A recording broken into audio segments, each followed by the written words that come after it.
Qu'est-ce que nous devons faire en tant que responsables pour pouvoir assumer cette grosse et lourde responsabilité? Toutes ces personnes dont nous avons la responsabilité, leur vie dépend de nous. Leur vie dépend des choix que nous faisons. Leur santé dépend des choix que nous faisons, la nourriture que nous mangeons, les habitudes que nous avons à la maison. Tous ces choix-là ont un impact direct sur eux. Et ce n'est pas seulement nos enfants. Si nos parents vivent chez nous, notre épouse, si les gens vivent chez nous, les décisions que nous prenons ont un impact direct sur ces personnes-là, sur le bien-être, sur la santé, sur leur éducation, sur le mindset, sur leur sécurité, sur leur épanouissement, sur leur avenir, sur leur vie. C'est une très grosse responsabilité que tes choix, tes décisions aient un impact direct et très important sur la vie d'un être humain. Et donc moi je me demande, qu'est-ce que nous devons faire en tant que responsables pour pouvoir assumer, mais de façon beaucoup plus efficace, cette grosse et lourde responsabilité-là? Qu'est-ce qu'il faut? Qu'est-ce qu'il nous faut pour avoir les moyens d'assumer, si on est conscient bien évidemment, d'assumer une responsabilité aussi importante, aussi lourde? Quand je pose la question en général, on me répond que c'est l'argent. Et c'est vrai, c'est l'argent. Avec l'argent, les problèmes de santé peuvent être réglés. Si on peut trouver les meilleurs médecins, les meilleurs hôpitaux, la nourriture bien mangée, ce qu'il faut, c'est l'argent. Pour l'éducation, si tu veux mettre ton enfant dans les meilleures écoles, c'est l'argent. Pour la sécurité, si tu veux habiter dans les quartiers sûrs, sécurisés, chics, c'est l'argent. Pour un avenir meilleur, bien évidemment, c'est l'argent. Et ça, tout le monde est d'accord, il n'y a pas de doute. C'est l'argent qu'il faut pour pouvoir assumer convenablement une telle responsabilité. Mais j'ai envie vraiment que tu écoutes cette histoire. Et à la fin de cette histoire, tu me diras si tu penses toujours la même chose. Si tu penses toujours que c'est l'argent qu'il faut pour assumer cette importante responsabilité que nous avons tous. C'est l'histoire d'un ami à qui on va donner ici le nom de Jérôme. Quand Jérôme vient au monde, son père est très jeune. Il a 20 ans. Et sa mère aussi est très jeune. Elle a 18 ans. Mais malheureusement, pendant qu'il vient au monde, Jérôme perd sa mère le même jour. Son père, qui était très attaché à sa femme et qui est très attaché à son fils, a essayé de refaire sa vie, mais ça a été très difficile. Alors il a décidé de rester seul avec son fils. Jérôme et son père vivent en zone rurale, ils vivent au village. Et ils vivent des fruits de l'agriculture. Son père est planteur. Jérôme va à l'école primaire dans le village. Il va au secondaire dans la ville la plus proche. Et bientôt, il est à l'université. Pendant tout ce temps-là, c'est avec l'argent que son père gagne, avec les fruits de son champ, que Jérôme peut faire ses études. À l'université, les choses se passent tellement bien qu'il obtient une bourse pour la Russie.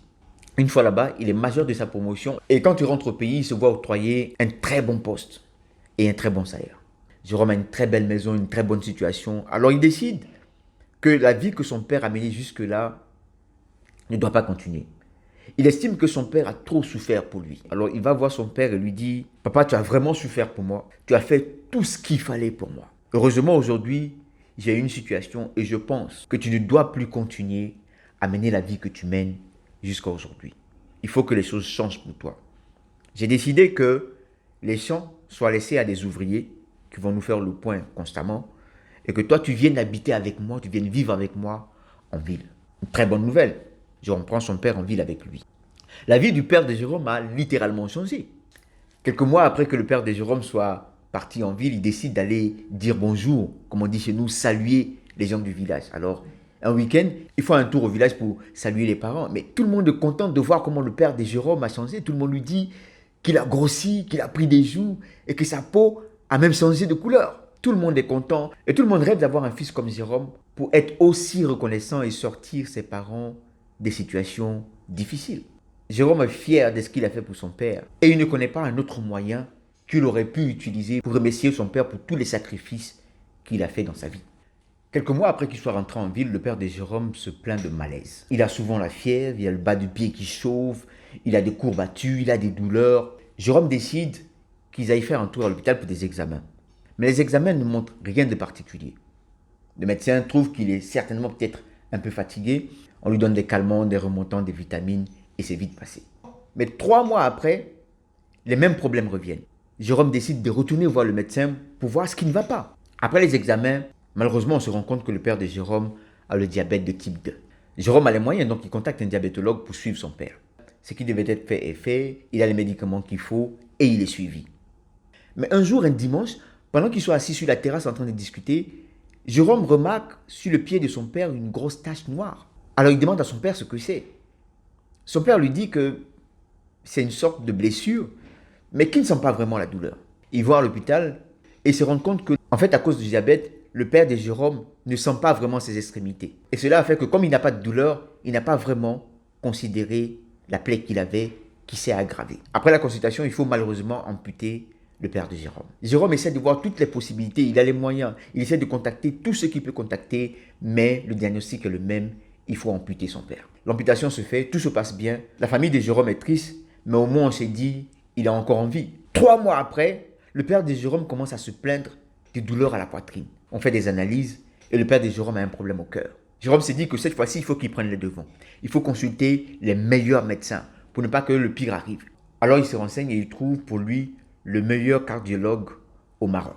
Il fait le voyage avec son père, ils y vont, il faut les analyses qu'il faut, le traitement qu'il faut, il a ses médicaments et ils reviennent à la maison.